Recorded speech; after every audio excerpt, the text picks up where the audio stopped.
El libro de Urantía, página 1920. Documento 177. El miércoles, día de descanso cuando no les apremiaba el trabajo de enseñar al pueblo, era costumbre de Jesús y sus apóstoles descansar de sus labores los miércoles.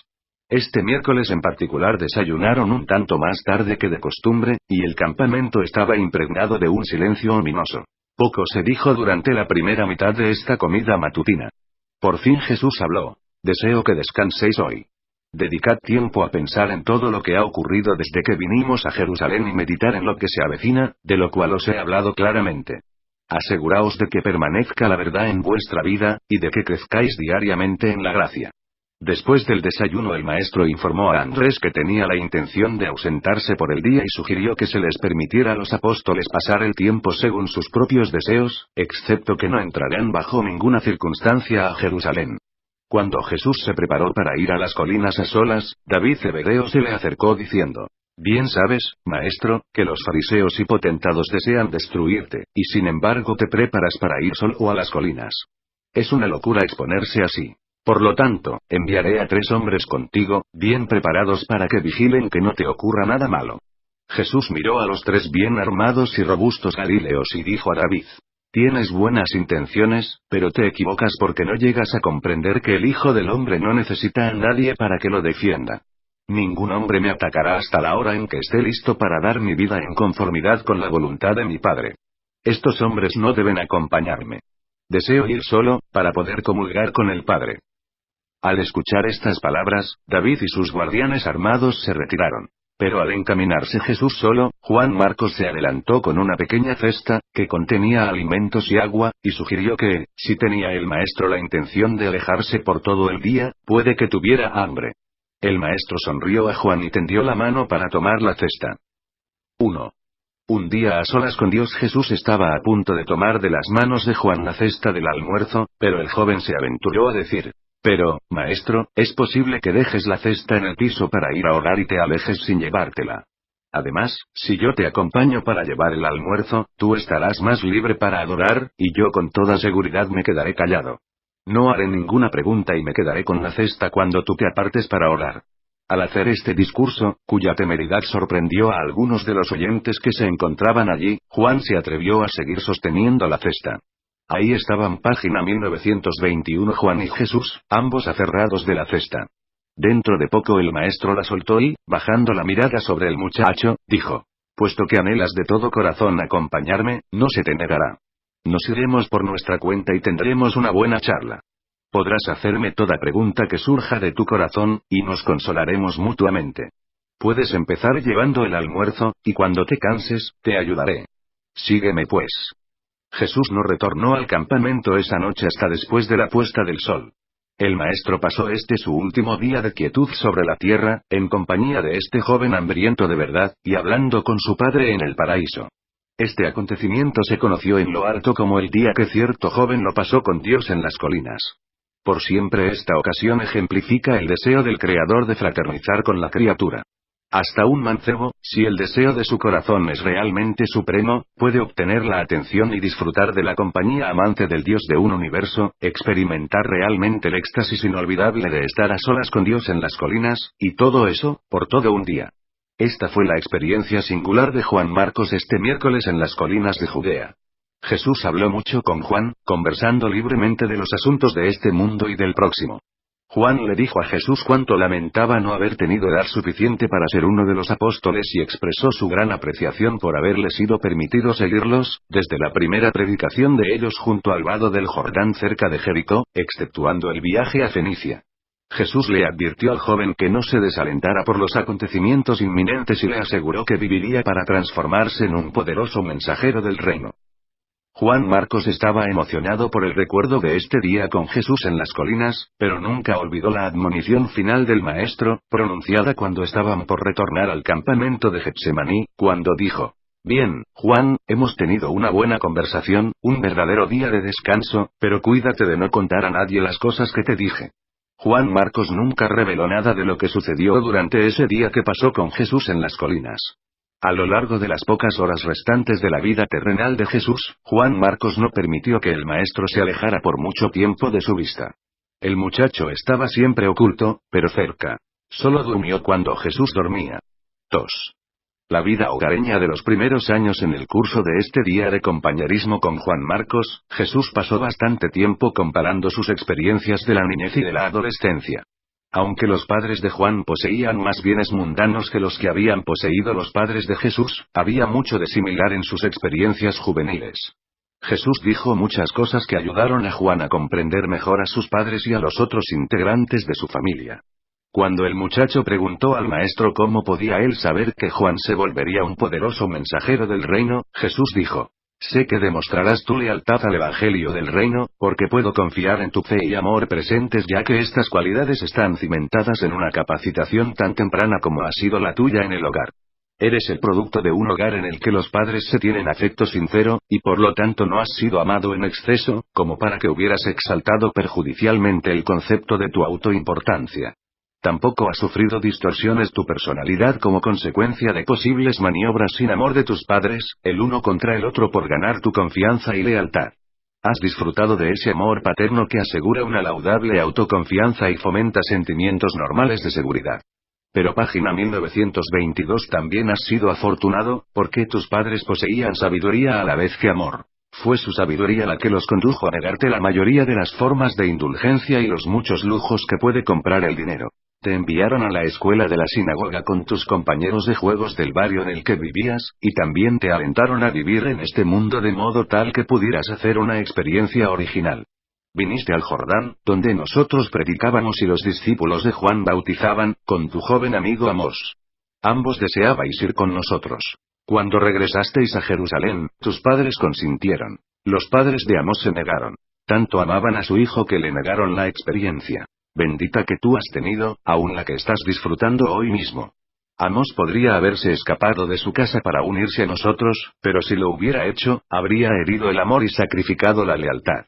Aún en el caso de que tal curso de acción fuera sabio, habría pagado un precio terrible para ganar experiencia, independencia y libertad. Padres sabios como los tuyos se aseguran de que sus hijos no se vean obligados a herir el amor ni a sofocar la lealtad para desarrollar su independencia y disfrutar de una libertad vigorizante al llegar a tu edad. El amor, Juan, es la realidad suprema del universo cuando proviene de seres totalmente sabios, pero puede ser un rasgo peligroso y aun casi egoísta tal como se manifiesta en la experiencia de los padres mortales. Cuando te cases y tengas tus hijos, asegúrate de que tu amor sea controlado por la sabiduría y guiado por la inteligencia. Tu joven amigo Amós cree en este evangelio del reino tanto como tú, pero no puedo confiar plenamente en él. No estoy seguro de lo que él hará en los años venideros. Su vida hogareña temprana no fue del tipo que pueda producir una persona completamente confiable. Amós se parece demasiado a uno de los apóstoles que no pudo disfrutar de un adiestramiento hogareño normal, amante y sabio. Toda tu vida futura será más feliz y confiable, porque pasaste tus primeros 8 años en un hogar normal y bien regulado. Posees un carácter fuerte y bien integrado, porque creciste en un hogar en el cual prevalecía el amor y reinaba la sabiduría. Este tipo de adiestramiento durante la infancia produce un tipo de lealtad que me da la certeza de que seguirás el curso de acción que has comenzado. Por más de una hora Jesús y Juan continuaron esta conversación sobre la vida hogareña.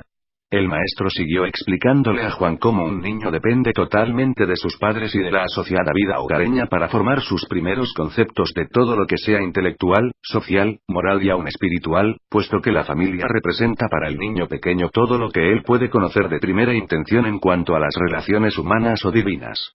El niño deriva sus primeras impresiones del universo, de los cuidados de su madre. Depende completamente del Padre terrenal para sus primeras ideas sobre el Padre celestial. La vida subsiguiente del niño será feliz o infeliz, fácil o difícil, según haya sido su vida mental y emocional temprana, condicionada por estas relaciones sociales y espirituales del hogar. La vida entera de un ser humano está enormemente influida por lo que sucede durante los primeros pocos años de su existencia. Es nuestra creencia sincera que el Evangelio contenido en las enseñanzas de Jesús, fundado como lo está en la relación padre-hijo, podrá difícilmente disfrutar de una aceptación mundial hasta el momento en que la vida hogareña de los pueblos modernos civilizados contenga más amor y más sabiduría. A pesar de que los padres del siglo XX posean gran conocimiento y mayor verdad para mejorar el hogar y ennoblecer la vida hogareña, sigue siendo un hecho que Página 1923. Muy pocos hogares modernos llegan a ser medios para la crianza de niños y niñas, tan buenos como lo fuera el hogar de Jesús en Galilea y el de Juan Marcos en Judea. Sin embargo, la aceptación del Evangelio de Jesús dará como resultado una mejora inmediata de la vida hogareña. La vida amorosa de un hogar sabio y la devoción leal de la verdadera religión ejercen una profunda influencia recíproca. Tal vida hogareña eleva la religión, y la religión genuina siempre glorifica el hogar. Es verdad que muchas de las influencias objetables y paralizantes y otras características obstaculizantes de estos antiguos hogares judíos han sido virtualmente eliminadas de muchos de los hogares modernos mejor regulados. Existe en efecto mayor libertad espontánea y mucha más libertad personal, pero esa libertad no está equilibrada por el amor, motivada por la lealtad, ni dirigida por la disciplina inteligente de la sabiduría. Hasta tanto enseñemos al niño a rezar, Padre nuestro que estás en los cielos, recae sobre todos los padres terrenales una tremenda responsabilidad, la de vivir y ordenar sus hogares de manera tal que la palabra Padre quede glorificada en la mente y en el corazón de todos los niños que están creciendo. 3. El día en el campamento los apóstoles pasaron la mayor parte del día caminando por el monte de los olivos y conversando con los discípulos que allí acampaban con ellos, pero por la tarde temprano ansiaban ver el retorno de Jesús. A medida que fue pasando el día, se pusieron cada vez más agitados pensando en su seguridad. Se sentían inexpresablemente solos sin él. Hubo durante todo ese día mucho debate sobre si se le debería haber permitido al maestro irse solo a las colinas, acompañado solamente por un muchacho mandadero. Aunque ningún hombre expresó sus pensamientos abiertamente, no había uno entre ellos, salvo Judas Iscariote, que no deseara estar en el lugar de Juan Marcos. Fue a mediados de la tarde cuando Natanael dirigió su discurso sobre el deseo supremo a una media docena de apóstoles e igual número de discípulos. La conclusión de dicho discurso fue: lo que pasa con la mayoría de nosotros es que no nos dedicamos de todo corazón. No llegamos a amar al Maestro como Él nos ama a nosotros. Si todos nosotros hubiéramos querido ir con él tanto como lo deseaba Juan Marcos, Jesús con toda seguridad nos habría llevado a todos. Nos quedamos mirando mientras el muchacho se acercaba al maestro y le ofrecía la cesta, pero cuando el maestro la tomó, el muchacho no la soltó. Así pues, el maestro nos dejó aquí, yéndose a las colinas con cesta, mancebo y todo. A eso de las 4 de la tarde, llegaron corredores a donde David Zebedeo trayéndole un mensaje de su madre en Betsaida y de la madre de Jesús. Varios días antes, David había concluido que evidentemente los altos sacerdotes y dirigentes matarían a Jesús. David sabía que estaban decididos a destruir al Maestro, y estaba casi convencido de que Jesús no ejercería su poder divino para salvarse, ni permitiría a sus seguidores que emplearan la fuerza en su defensa. Habiendo llegado a estas conclusiones, no perdió tiempo en despachar a un mensajero a su madre, urgiéndola a que viniera enseguida a Jerusalén y que trajera a María, la madre de Jesús, y a todos los integrantes de su familia. La madre de David hizo lo que le pidió su hijo, y los corredores volvían ahora a David, trayéndole el mensaje de que su madre y la familia entera de Jesús estaban camino de Jerusalén y llegarían en algún momento de la tarde del día siguiente o muy temprano a la mañana subsiguiente. Puesto que David había actuado de esta manera por su propia iniciativa, decidió que sería sabio mantener confidencial el asunto. Por lo tanto, no le dijo a nadie que la familia de Jesús estaba camino de Jerusalén. Página 1924. Poco después de mediodía, llegaron al campamento más de 20 de los griegos que se habían encontrado con Jesús y los 12 en la casa de José de Arimatea, y Pedro y Juan pasaron varias horas en conferencia con ellos. Estos griegos, por lo menos algunos de ellos, eran bien avanzados en el conocimiento del reino, pues habían sido instruidos por Rodán en Alejandría. Esa noche, después de volver al campamento, Jesús se encontró y conversó con los griegos, y de no haber sido porque tal curso de acción hubiera turbado grandemente a sus apóstoles y a muchos de sus discípulos principales, él habría ordenado a estos 20 griegos, así como había ordenado a los 70. Mientras estaba ocurriendo todo esto en el campamento, en Jerusalén los altos sacerdotes y ancianos estaban sorprendidos de que Jesús no volviese para dirigirse a las multitudes. Aunque es cierto que el día anterior, al abandonar el templo, él había dicho, «Os dejo vuestra casa desolada», ellos no podían entender que dejara de aprovechar la gran ventaja conseguida en el favor de las multitudes. Aunque temían que él pudiese producir un tumulto en el pueblo, las últimas palabras que dirigiera el maestro a la multitud habían sido en forma de exhortación a que conformaran en maneras razonables a la autoridad de los que se sientan en el trono de Moisés. Pero estaban muy ocupados ese día en la ciudad, puesto que se preparaban simultáneamente para celebrar la Pascua y para finiquitar los planes para la destrucción de Jesús. No vino mucha gente al campamento, porque su ubicación era un secreto bien guardado por los que sabían que Jesús deseaba permanecer allí en vez de volver a Betania por las noches. 4. Judas y los altos sacerdotes. Poco después que partieran Jesús y Juan Marcos del campamento, Judas Iscariote desapareció de entre sus hermanos y no volvió hasta tarde ese anochecer. Este apóstol confundido y descontento, a pesar de la admonición específica de su maestro, de que no entrarán a Jerusalén, concurrió deprisa a su cita con los enemigos de Jesús en la casa de Caifás, el sumo sacerdote. Era esta una reunión informal del Sanedrín y se la había planeado para poco después de las 10 de esa mañana. Esta reunión se convocó para discutir la naturaleza de las acusaciones que deberían prepararse contra Jesús y decidir el procedimiento que se debía emplear para traerlo ante las autoridades romanas con el fin de asegurar la confirmación civil, necesaria para la sentencia de muerte que ellos ya habían decretado. El día anterior, Judas reveló a algunos de sus parientes y a algunos amigos saduceos de la familia de su padre que había llegado a la conclusión de que, aunque fuera Jesús un soñador e idealista bien intencionado, no era, sin embargo, el libertador esperado de Israel. Judas declaró que mucho le gustaría encontrar una manera de retirarse discretamente del movimiento. Sus amigos le aseguraron halagadoramente que su retiro sería saludado por los líderes judíos como un gran acontecimiento, y que nada sería demasiado bueno para él. Lo llevaron a creer que recibiría inmediatamente altos honores del Sanedrín, y que finalmente estaría en una posición que le permitiría borrar el estigma de su bien intencionada pero desafortunada asociación con estos galileos ignorantes. Judas no podía creer del todo que las obras poderosas del Maestro fueron forjadas por el poder del príncipe de los diablos, pero ya estaba plenamente página 1925 convencido de que Jesús no ejercería su poder para engrandecerse. Por fin se había convencido de que Jesús permitiría ser destruido por los potentados judíos, y él no podía soportar la idea humillante de que se le identificara con un movimiento de derrota. Se negaba a cobijar la idea de un fracaso aparente. Entendía completamente el carácter firme de su maestro y la agudeza de esa mente majestuosa y misericordiosa, sin embargo derivaba cierto placer de una parcial aceptación de la sugerencia de uno de sus parientes, quien opinó que Jesús, aunque fuera un fanático con buenas intenciones, probablemente no estaba en sus cabales. Que había sido siempre una persona extraña y mal entendida. Ahora pues, Judas empezó a llenarse como nunca antes de un extraño resentimiento porque Jesús no le había asignado nunca una posición de mayor honor. Durante todo ese tiempo, había apreciado el honor de ser el tesorero apostólico, pero ahora comenzaba a sentir que no era apreciado, que sus habilidades no se le reconocían. Repentinamente lo sobrecogió la indignación porque Pedro, Santiago y Juan habían sido distinguidos en una asociación estrecha con Jesús, de modo que, camino de la casa del alto sacerdote, empezó a maquinar la forma de vengarse de Pedro, Santiago y Juan, más que preocuparse por pensar en traicionar a Jesús.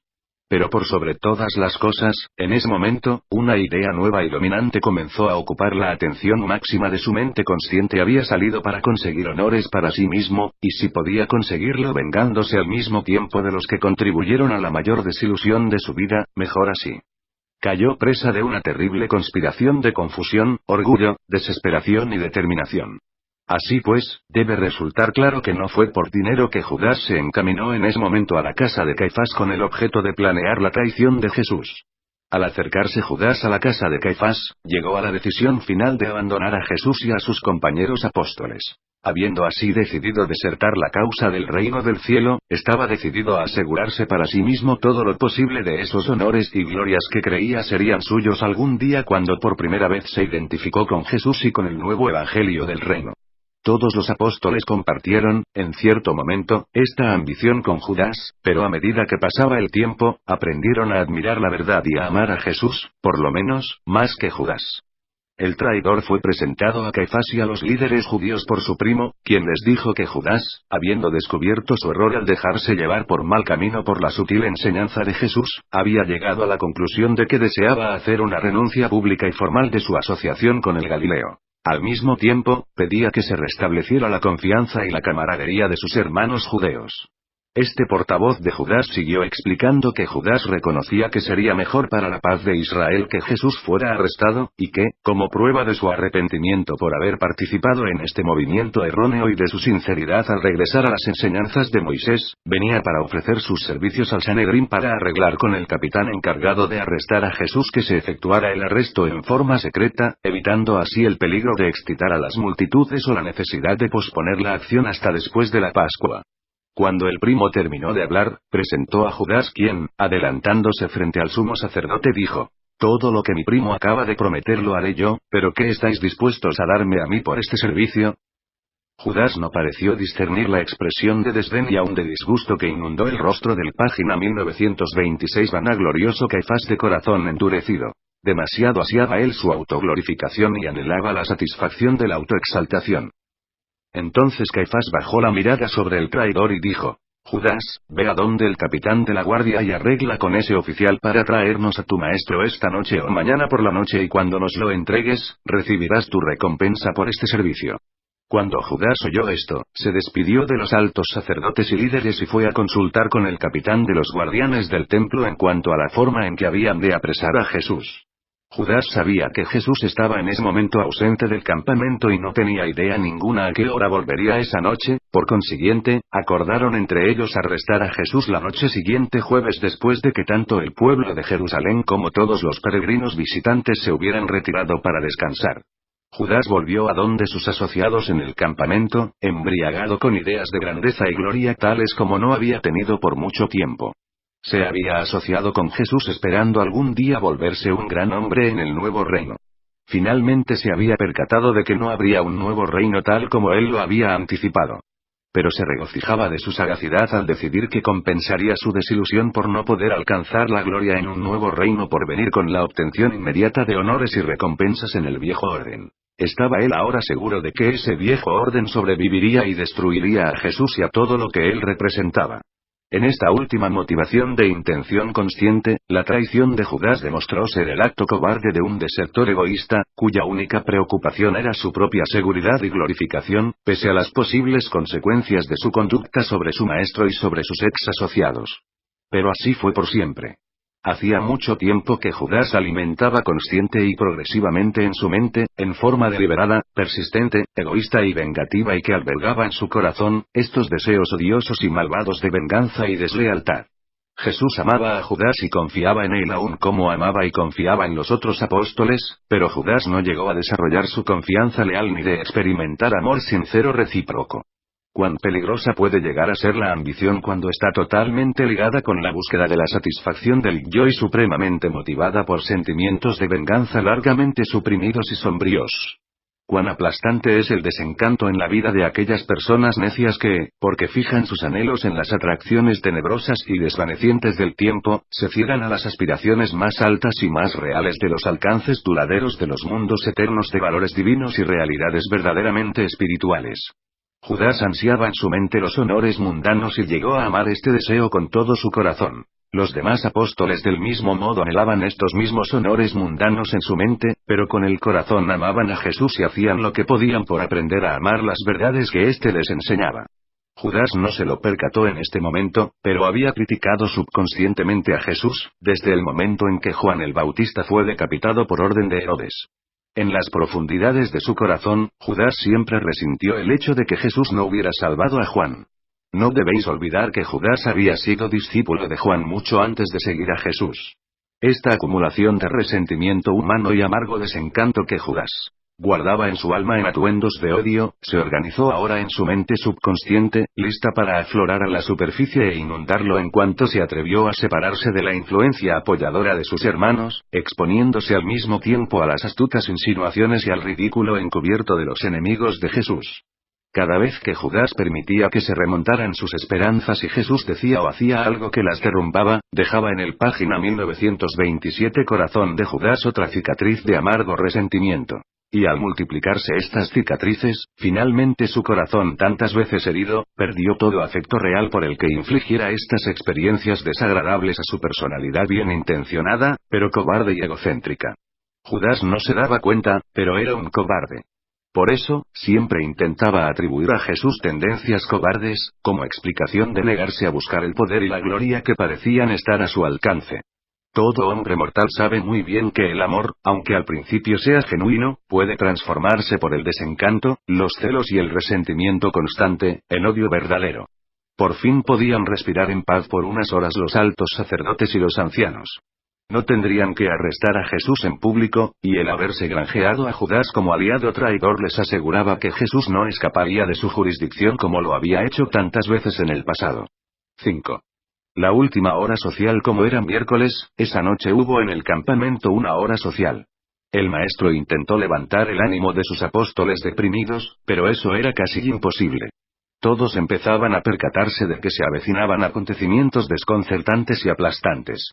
No podían alegrar su corazón, aun cuando el maestro recordó con ellos sus años pletóricos y amantes de asociación. Jesús indagó cuidadosamente sobre la familia de cada uno de los apóstoles y, volviendo la mirada hacia David Zebedeo, le preguntó si alguien sabía algo de su propia madre, su hermana menor u otros integrantes de su familia. David bajó la vista. Y no se atrevió a responder. Fue esta la ocasión en la que Jesús advirtió a sus seguidores de que se cuidaran del apoyo de la multitud. Recordó sus experiencias en Galilea cuando una y otra vez, lo siguieron con entusiasmo grandes multitudes de gente que más adelante les volvieron la espalda, con el mismo entusiasmo volviendo a sus previas creencias y formas de vida. Luego dijo: Así pues, no os dejéis engañar por las grandes multitudes que nos escucharon en el templo y que parecían creer nuestras enseñanzas. Estas multitudes escuchan la verdad y la creen superficialmente con la mente, pero pocos entre ellos permiten que la palabra de la verdad penetre su corazón y se arraigue en él. Cuando se presentan verdaderos problemas, no se puede contar con el apoyo de los que conocen el Evangelio solo en la mente, y no lo han experimentado en el corazón. Cuando los dirigentes de los judíos lleguen a un acuerdo para destruir al Hijo del Hombre, y cuando ataquen al unísono, veréis que la multitud huirá confusa o permanecerá allí, silenciosamente sorprendida, mientras estos líderes enloquecidos y cegados asesinan a los maestros de la verdad evangélica. Luego cuando os sobrecojan la adversidad y las persecuciones, aun otros, que os parezca a vosotros que aman la verdad, huirán, y algunos renunciarán al Evangelio y os desertarán. Algunos de los que estuvieron muy cerca nuestro, ya han decidido la deserción en su mente. Hoy habéis descansado, en preparación para los tiempos inminentes. Vigilad pues y orad para que mañana podáis ser fortalecidos para los días que quedan por delante. El ambiente del campamento estaba cargado de una tensión inexplicable. Mensajeros silenciosos iban y venían, comunicándose únicamente con David Zebedeo. Antes de que pasara la noche, supieron algunos que Lázaro había huido deprisa de Betania. Juan Marcos estaba siniestramente taciturno después de volver al campamento, a pesar de que había pasado el día entero en compañía del página 1928 maestro. Todo esfuerzo por persuadirlo a que hablara solo indicó claramente que Jesús le había dicho que no hablara. Aún el buen humor y la sociabilidad poco usual del maestro, los llenaba de temor. Todos sentían la amenazante proximidad del terrible aislamiento que pronto descendería sobre ellos en forma repentina y aplastante y con terror ineludible. Sentían vagamente lo que estaba por ocurrir, y ninguno se sentía preparado para enfrentarse a la prueba. El maestro había estado ausente todo el día. Lo habían extrañado entrañablemente. Ese miércoles por la noche señaló el punto de marea más baja del estado espiritual de ellos hasta la hora misma de la muerte del maestro. Aunque el día siguiente estuvo más cerca del viernes trágico, aún él estaba con ellos, y pudieron pasar estas horas de ansiedad con más gracia. Fue poco antes de la medianoche cuando Jesús, sabiendo que sería esta la última noche que compartiría con su familia elegida en la tierra, dijo, al darles las buenas noches: Id a dormir, hermanos míos, y que la paz sea con vosotros hasta que os levantéis mañana, un día más para hacer la voluntad del Padre y experimentar el regocijo de saber que nosotros somos sus hijos.